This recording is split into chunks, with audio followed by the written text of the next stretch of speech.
Hello everyone, स्वागत है आप सबका स्टडी स्पॉट पर। इस वीडियो में हम कुछ एंटोनिम्स के क्वेश्चंस देखेंगे।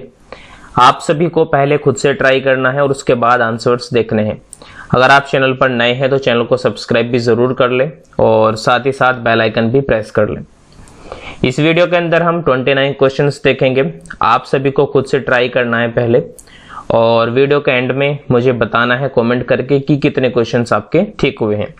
तो स्टार्ट करते हैं one by one. First one is conspicuous. Conspicuous का आपको एंटोनिम्स बताना है। तो कॉन्स्पिक्यूअस का जो एंटोनिम हो जाएगा वो हो जाएगा ऑब्सक्योर। ऑब्सक्योर का क्या मतलब होता है? अस्पष्ट। और कॉन्स्पिक्यूअस का क्या मतलब होता है? स्पष्ट, राइट। तो आपको ओब्वियस का मीनिंग भी पता होगा, ओब्वियस का मीनिंग भी स्पष्ट होता है, राइट। तो ये इसका सिनोनिम्स है। ब्लेटेंट का मीनिंग भी स्पष्ट होता है और डिफाइन का मीनिंग भी स्पष्ट करना ही होता है। तो इसका आंसर, जो सही आंसर हो जाएगा वो हो जाएगा ऑब्सक्योर। ऑब्सक्योर का क्या मीनिंग होता है? अस्पष्ट। Next one is deficit. Deficit का आपको विलोम शब्द बताना है, यानी एंटोनिम्स बताना है। तो डेफिसिट का क्या मतलब होता है? कमी, राइट। डेफिसिट का क्या मतलब होता है? कमी। तो इसका जो सही आंसर हो जाएगा वो हो जाएगा सरप्लस। सरप्लस का मीनिंग क्या होता है? अधिकता। बाकी सभी देख लेते हैं। सुपरफ्लुअस का क्या मीनिंग होता है? Not needed. जो चीज नीडेड ना हो, जो रिक्वायरमेंट ना हो, राइट, तो उसे क्या कहते हैं? सुपरफ्लुअस कहते हैं। एक्सप्लिसिट का क्या मीनिंग होता है? स्पष्ट होना, स्पष्ट करना। और इम्प्लिसिट इसका उल्टा होता है। कोई चीज डायरेक्टली समझ में ना आए तो उसे भी क्या कहते हैं? इम्प्लिसिट कहते हैं। Next word is amateurish. Amateurish का क्या मतलब होता है? अनिपुण। कोई व्यक्ति अनिपुण होता है किसी चीज में तो उसे क्या कहते हैं? अमेचरिश कहते हैं। तो इसका एंटोनिम्स हो जाएगा प्रोफेशनल। आपको स्किल्ड का पता होगा। स्किल्ड का मीनिंग होता है कोई गुणवान व्यक्ति हो, किसी चीज के बारे में उसको अच्छे से पता हो, किस तरह से काम करते हैं, तो उसे क्या कहते हैं? स्किल्ड कहते हैं। सीजन्ड का मीनिंग भी क्या होता है? कोई प्रोफेशनल होता है, कोई व्यक्ति स्किल्डफुल होता है तो उसे भी क्या कहते हैं? सीजन्ड कहते हैं। लेकिन जो एमेचरिश से जो सबसे ज्यादा एंटोनिम्स है तो उसका वो प्रोफेशनल ही है। तो सही आंसर इसका प्रोफेशनल ही है।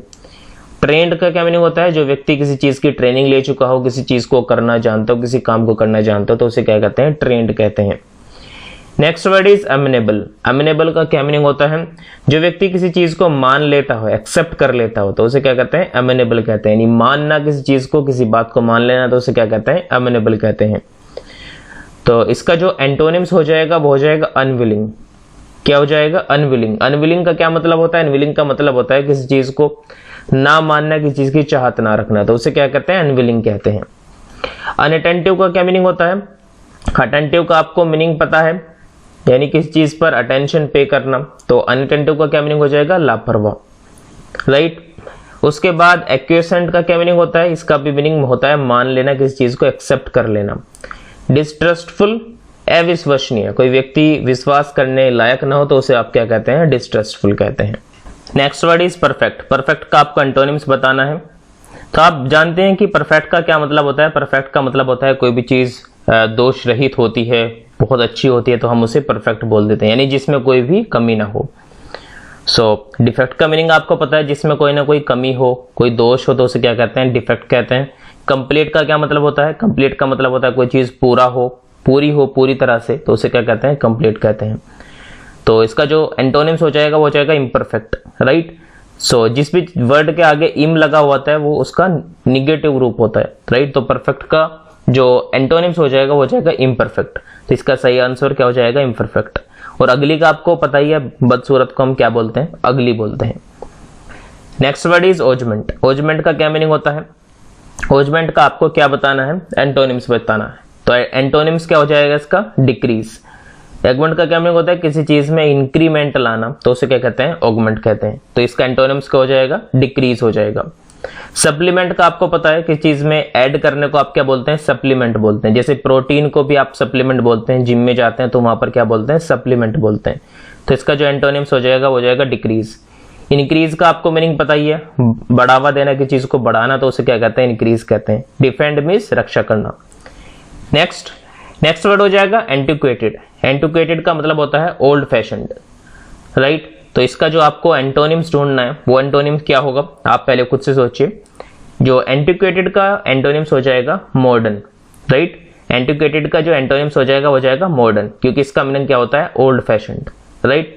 रिनोवेटेड का मतलब क्या होता है? किसी चीज की मरम्मत करना, फॉर एग्जाम्पल कोई मकान बना हुआ है और उसमें कई सारे पार्ट्स खराब हो गए हैं, तो उसे रिनोवेट करते हैं, ठीक करते हैं, दोबारा से रिपेयर करते हैं, तो उसे क्या कहते हैं? रिनोवेटेड कहते हैं। रिन्यूड का मतलब होता है किसी चीज को बिल्कुल खत्म करके दोबारा से स्टार्ट करना, दोबारा से बनाना। यूनिक का मीनिंग आपको पता ही है, जो सबसे अलग हो, एकल। कैलस, कैलस का आपको एंटोनिम्स बताना है। तो कैलस का जो मीनिंग होता है वो होता है कठोर, राइट। तो इसका जो एंटोनिम्स हो जाएगा वो जाएगा सेंसिटिव। क्या मीनिंग हो जाएगा इसका? सेंसिटिव। और जेंटल का मीनिंग आपको पता ही है कि सज्जन होता है।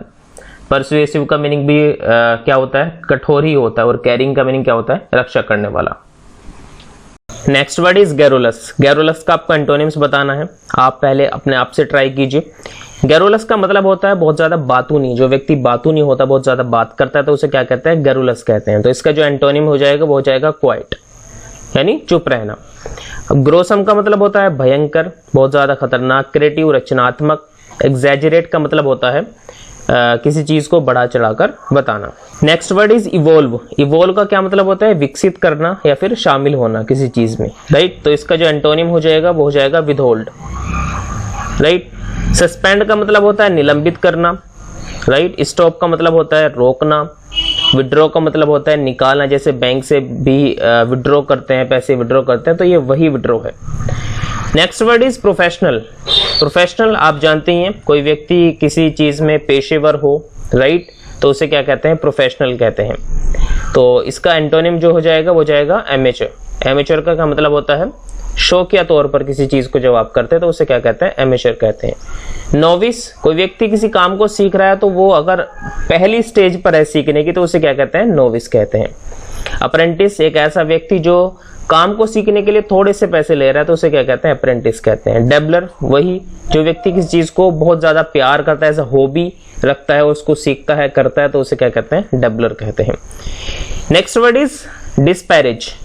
डिस्पैरेज का आपको एंटोनिम बताना है। डिस्पैरेज का क्या मतलब होता है? देखिए, डिस्पैरेज का मतलब होता है किसी व्यक्ति में कमी निकालना, किसी की बुराई करना, नीचा दिखाना, उसे क्या कहते हैं? डिस्पैरेज कहते हैं। और कॉम्प्लीमेंट का मतलब क्या होता है? तारीफ करना, राइट। तो इसका जो एंटोनिम हो जाएगा वो हो जाएगा कॉम्प्लीमेंट। कन्वेंस का मतलब होता है मनाना, राइट। तो सही आंसर तो ये हो जाएगा, बाकी के भी देख लेते हैं। कन्वेंस का मतलब होता है मनाना। कनेक्ट का मतलब होता है जोड़ना। और कंफर्ट का मतलब होता है आरामदायक। कोई चीज आरामदायक होती है तो उसे क्या कहते हैं? कंफर्ट कहते हैं। या फिर अपने लाइफ के भी कंफर्ट जोन को जिस तरह से बोलते हैं, तो उसे क्या कहते हैं? कंफर्ट कहते हैं, आरामदायक, जिसमें कोई परेशानी ना हो। Next word is resourcefulness. Resourcefulness का मतलब होता है उपाय कुशलता। उपाय कुशलता का मतलब होता है एक ऐसा व्यक्ति जिसके पास किसी भी काम को लेकर बहुत सारे तरीके हों, यानी अगर किसी काम में कोई कठिनाई आ रही हो तो उस काम को करने के लिए उसके पास कई सारे तरीके होते हैं, तो उसे क्या कहते हैं? उपाय कुशलता कहते हैं। तो इसका आपको एंटोनिम बताना, आप पहले इसको खुद से ट्राई करें, राइट। इनकॉम्पिटेंस का मतलब क्या होता है? अक्षमता। किसी व्यक्ति के अंदर किसी काम को करने की क्षमता ना हो तो उसे क्या कहते हैं? अक्षमता कहते हैं, राइट। बैंक्रप्सी, दिवालियापन, ओके। स्केर्सिटी, कमी होना, अभाव होना किसी काम को लेकर, तो उसे क्या कहते हैं? स्केर्सिटी कहते हैं। तो रिसोर्सफुलनेस का क्या मतलब होता है? उपाय कुशलता। और स्केर्सिटी का क्या मतलब होता है? किसी काम को करने के लिए कोई अभाव होना, कमी होना। तो इसका जो सही आंसर हो जाएगा स्केर्सिटी, राइट। और स्टूपिडिटी का आपको मतलब पता ही होगा, क्या मतलब होता है? स्टूपिडिटी का मतलब होता है पागलपन, राइट। तो उसे क्या कहते हैं? स्टूपिडिटी कहते हैं। Next word is adamant. Adamant का मतलब होता है कठोर, राइट। तो इसका आपको एंटोनिम बताना है। अब इसका एंटोनिम जो हो जाएगा वो हो जाएगा लिबरल। लिबरल का मतलब होता है उदारवादी, राइट। तो उसे क्या कहते हैं? लिबरल कहते हैं। तो यही इसका सही आंसर हो जाएगा, फर्स्ट ऑप्शन ही। टॉलरेंट का मतलब होता है क्या? सहनशील। कोई व्यक्ति सहनशील होता है तो उसे क्या कहते हैं? टॉलरेंट कहते हैं। यील्डिंग का क्या मतलब होता है? यील्डिंग का मतलब होता है मान लेने वाला या फिर उपज। परमिसिव, ये भी उदारवादी होता है, या फिर किसी को परमिशन देना या फिर किसी काम को करने के लिए मान लेना, ये उसका मतलब होता है परमिसिव का। हिंडरेंस, हिंडरेंस का मतलब होता है बाधा। किसी काम को करने के अंदर जब बाधा आती है तो उसे क्या कहते हैं? हिंडरेंस कहते हैं। इसका आपको एंटोनिम बताना है, राइट।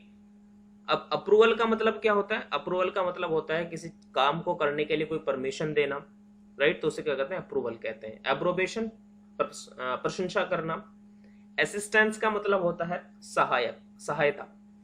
देखिए आपने सुना होगा असिस्टेंट, असिस्टेंट असिस्टेंट का मतलब होता है सहायक और असिस्टेंस का मतलब होता है सहायता। तो इसका सही जो आंसर हो जाएगा, एंटोनिम जो हो जाएगा वो हो जाएगा असिस्टेंस, राइट। ऑथराइजेशन, आप जानते होंगे किसी व्यक्ति को अथॉरिटी देना कोई काम करने के लिए, तो उसे क्या कहते हैं, ऑथराइजेशन कहते हैं। अथॉरिटी मतलब अधिकार देना किसी को, राइट। ऑर्डरली, क्रमबद्धता, यानी किसी काम के अंदर जब आप क्रमबद्धता रूप से करते हैं, किसी काम को रेगुलर करते हैं, तो उसे क्या कहते हैं, ऑर्डरली कहते हैं। डेमोक्रेटिक आपको पता ही है क्या मतलब होता है, डेमोक्रेटिक का मतलब होता है लोकतांत्रिक, राइट। तो next word is chaotic. Chaotic का मतलब होता है क्या, जब चीजें अस्त व्यस्त होती हो, ऑर्डरली ना हो, तो इसका सही आंसर जो है वो क्योटिक ही हो जाएगा, राइट। यही आप इसका सही आंसर हो जाएगा, नहीं एंटोनिम जो होगा ऑर्डरली का वो यही हो जाएगा, क्योटिक, राइट। सेमेटिक का मतलब होता है किसी अरबिक लैंग्वेज से रिलेटेड, राइट, तो वो सेमेटिक हो जाता है। कोलिक का क्या मतलब होता है, कोलिक का मतलब होता है कोई एक ऐसी स्थिति जिसमें बहुत ज्यादा पेन हो, बहुत ज्यादा दर्द हो, पीड़ा हो, तो उसे क्या कहते हैं, कोलिक कहते हैं। तो इसका सही आंसर क्या हो जाएगा, क्योटिक हो जाएगा, राइट। ऑर्डरली का मतलब होता है क्रमबद्धता रूप से, और क्योटिक का मतलब होता है अस्त व्यस्त यानी क्रमबद्ध रूप में ना होना। Next word is influx. Influx का मतलब होता है जब बहुत सारे लोगों का ग्रुप सडनली कहीं पर आ जाता है, फॉर एग्जाम्पल कहीं पर बाढ़ आ गई या फिर कोई इस प्रकार की स्थिति हो गई, तो लोगों का जो ग्रुप है वो उस स्थान को छोड़कर किसी नाव में या फिर जहाज में किसी भी तरह जब दूसरी जगह पर प्रवेश करता है, तो उसे क्या कहते हैं, इन्फ्लुक्स कहते हैं। तो इसका आपको एंटोनिम बताना है, राइट। तो इसका जो एंटोनिम्स हो जाएगा वो हो जाएगा एक्सोडस। एक्सोडस का मतलब होता है जब किसी फ्लड, फ्लड बोलते हैं बाढ़ को, जब कहीं पर बाढ़ आ जाती है, जो लोगों का समूह होता है, ग्रुप होता है, जब वो किसी स्थान को छोड़कर किसी दूसरे स्थान पर जाता है, ग्रुप जाता है किसी जैसे मैंने अभी बताया था, जैसे किसी जहाज के द्वारा, किसी नाव के द्वारा जब लोग एक जगह से दूसरे स्थान पर जाते हैं, तो उसे क्या कहते हैं, एक्सोडस कहते हैं। तो इसका जो सही एंटोनिम्स हो जाएगा वो हो जाएगा एक्सोडस। इन्फ्लुक्स का मतलब होता है जब लोग आते हैं ग्रुप में, राइट, और एक्सोडस का मतलब हो जाता है जब लोग वहां से जाते हैं, ओके। तो आपको पता होगा इफ्लुएंट का मतलब होता है प्रवाह होना, राइट, फ्लुएंसी होना, ओके। और रिफ्लेक्स, रिफ्लेक्स का मतलब क्या होता है, रिफ्लेक्स का मतलब ये अभी जो हमने रिसोर्सफुलनेस देखा था ये उससे मिलता जुलता है, यानी जब आपके अंदर एक कैपेबिलिटी होती है किसी भी स्थिति में अपने आप को ढालने के लिए, यानी आप किसी भी स्थिति में आप ढल सकते हैं, आप काम कर सकते हैं, तो उसे क्या कहते हैं, रिफ्लेक्स कहते हैं, ओके। डिफ्रैक्शन, डिफ्लेक्शन का क्या मतलब होता है, झुकना, ये भी ऐसा ही है, okay. Next word is nibble. Nibble का मतलब होता है कुतरना, जब छोटे छोटे टुकड़ों में किसी चीज को खाते हैं, कुतरते हैं, जैसे चूहा किसी भी चीज को कुतर देता है, तो उसे क्या कहते हैं, निब्बल कहते हैं, राइट। तो इसका जो एंटोनियम हो जाएगा वो हो जाएगा डेवियर। डेवियर का मतलब होता है बहुत जल्दी खाना, राइट। अब ये खाना लालच की वजह से हो सकता है, बहुत ज्यादा भूख की वजह से हो सकता है, राइट, तो उसे कहते हैं डेवियर।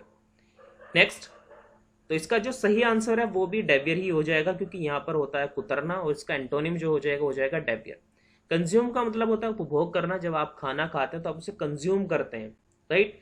स्वेलो, निगलना, या फिर और उसके बाद मंच, इसका मतलब होता है चबाना। Next word is mitigate. इसका मतलब होता है कम करना, राइट। तो इसका आपको एंटोनिम बताना है। इसका जो सही एंटोनिम हो जाएगा वो हो जाएगा एग्रेवेट। एग्रेवेट का मतलब होता है भड़काना या फिर बढ़ाना, राइट। लड़ाई को भड़का सकते हैं, जैसे बोलते हैं कि लड़ाई भड़काना, बढ़ाना, तो उसे क्या कहते हैं, एग्रेवेट कहते हैं। मिटिगेट का मतलब क्या होता है, कम करना, ओके। एलिविएट का मतलब होता है कम करना, राइट, या फिर थोड़ा कर देना, कम स्ट्रॉन्ग बना देना, उसे क्या कहते हैं, एलिविएट कहते हैं। एबेट का क्या मतलब होता है, रोकथाम करना किसी भी चीज के लिए, ओके। और एले का क्या मतलब होता है, शांत करना किसी चीज को। नेक्स्ट देखते हैं जैनिथ। जैनिथ का क्या मतलब होता है, जैनिथ का मतलब होता है कोई भी पीक पॉइंट, राइट। किसी भी चीज का पीक पॉइंट, सक्सेस का पीक पॉइंट हो सकता है, किसी बिल्डिंग का पीक पॉइंट हो सकता है, किसी पहाड़ का पीक पॉइंट हो सकता है, तो उसे क्या कहते हैं, जैनिथ कहते हैं। एक्ट में इसका बिल्कुल सिनोनिम है, राइट। और जो इसका एंटोनिम हो जाएगा, जो सही एंटोनिम हो जाएगा वो हो जाएगा नादिर। नादिर का मतलब होता है एक पतन वाली स्थिति, मतलब एक बॉटम पॉइंट, राइट। जैनिथ का मतलब होता है पीक पॉइंट, और नादिर का मतलब होता है बॉटम पॉइंट, जहां पर बिल्कुल बुरे हालात हो, राइट, बिल्कुल खराब वाली स्थिति हो, पतन वाली स्थिति हो, तो उसे क्या कहते हैं, नादिर कहते हैं। क्लाइमेक्स का आपको पता ही है, वही सिनोनिम हो जाएगा जेनिथ का। Next is crisis. क्राइसिस का मतलब होता है मंदी। सो दोस्तों आज के वीडियो में इतना ही रखेंगे। आई होप कि आपको ये सारे वर्ड्स समझ में आए होंगे, और अगर आपको कोई डाउट भी रहता है तो आप मुझे कमेंट बॉक्स में ज़रूर बताएं। मैंने बोला तो आपको 29 क्वेश्चंस था, लेकिन वीडियो की लेंथ को भी मेंटेन करना है, तो मैं 20 क्वेश्चंस ही इस वीडियो में रख रहा हूँ। ओके, तो आपसे एक बार फिर से रिक्वेस्ट है मेरी, अगर आप इस चैनल पर नए हैं तो चैनल को सब्सक्राइब ज़रूर करें, अपने दोस्तों के साथ इस वीडियो को शेयर ज़रूर करें, और साथ ही साथ अपने सजेशन दें कि किस टॉपिक पे मुझे वीडियो बनानी चाहिए। ये जो आपके सारे के सारे क्वेश्चंस हैं, सारे के सारे वर्ड हैं, जितने भी आपके आने वाले एग्ज़ाम हैं, जितने भी एसएससी और बैंकिंग एग्जामिनेशन है, या जिस भी एग्जामिनेशन में आपके एंटोनियम सिनोनियम पूछे जाते हैं, सभी एग्ज़ाम के लिए ये बहुत ही ज़्यादा हेल्पफुल रहेंगे। तो आप वीडियो को लाइक ज़रूर करें और शेयर भी ज़रूर करें। Thank you so much for watching this video. Bye.